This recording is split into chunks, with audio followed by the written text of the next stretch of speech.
the admission of the membership? And second, how much time will it take? He'll answer the first part, and I'll answer the second part. Well, you start with the second part. The second part, the Council has decided that this deliberation has to take place during the month of April. So that is the timeline. So April 2024. That is the decision that was taken by the Council as just gathered in the Council. I am honored to be standing next to my good friend, the Ambassador of Malta, who is now, this month, is the President of the Security Council.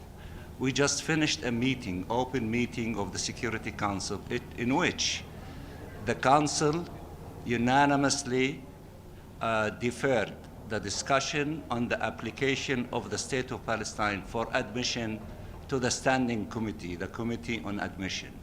This is a historic moment again. When our President Abbas, in the year 2011, did submit our application for admission, and it was sent to the Security Council through the Secretary General of the UN. It was a historic moment then, and now that historic moment has been revived again, and we sincerely hope, after 12 years since we changed our status to an observer state, that the Security Council will elevate itself to implementing the global consensus on the two-state solution by admitting the State of Palestine for full membership. We will follow closely the deliberation in the Standing Committee, and we will continue to lobby all of our friends in the Security Council here in New York, at the level of capitals, at the level of ministers and heads of states and government, and we are so honored that the representative of the Arab group in the Security Council now is Algeria. It might be a good omen. We declared our independence, the independence of the State of Palestine, in November 1988 in Algeria. We came as an observer in the UN system when the Foreign Minister of Algeria, the late President Bouteflika, was the President of the General Assembly in 1974, when he invited the late Chairman Arafat to come and address the General Assembly when he gave his famous speech, "Don't let the green olive drop from my hand." And now again, Algeria, for the third time, is representing all the Arabs in the Security Council, definitely representing the State of Palestine. And we sincerely hope that during this historic time, that the State of Palestine to become a full member. Ambassador, just now the Israeli Ambassador Erdan said that the UN cannot accept what he called Nazi state. Your response? I will not dignify him by responding to him.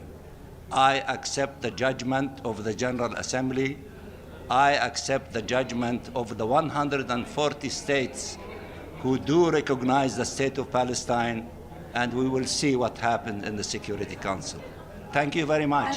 And about the Americans, their policy hasn't changed. It's an obvious hurdle. This is a discussion to be held now in the committee, and the committee will meet today for the first time at 3 o'clock to start its deliberations immediately on this application, and these considerations will be taken during the committee.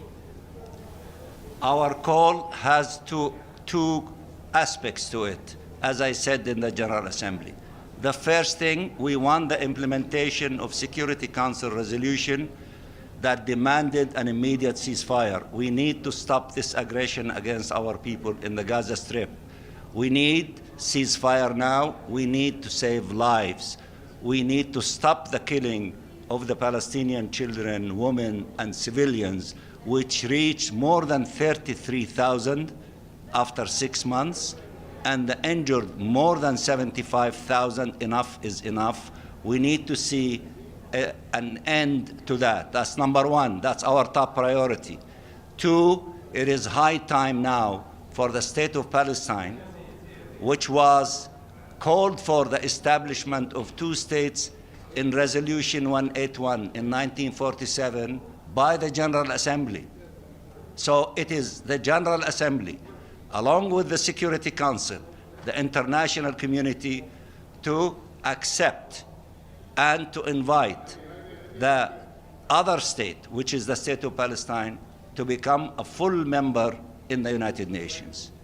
After we have these two equal, full member in the United Nations, we open the door slightly in the direction of peace, and we hope that the Security Council, which is trusted in the maintenance of international peace and security, to allow for that door to open slightly in the direction of the implementation of the two-state solution, which requires the end of occupation and the independence of the state of Palestine. Today is a historic moment. I must congratulate Ambassador Vanessa from Malta, which we love immensely, the people and the leadership, that maybe a historic thing will be accomplished in the month of April. Thank you very much.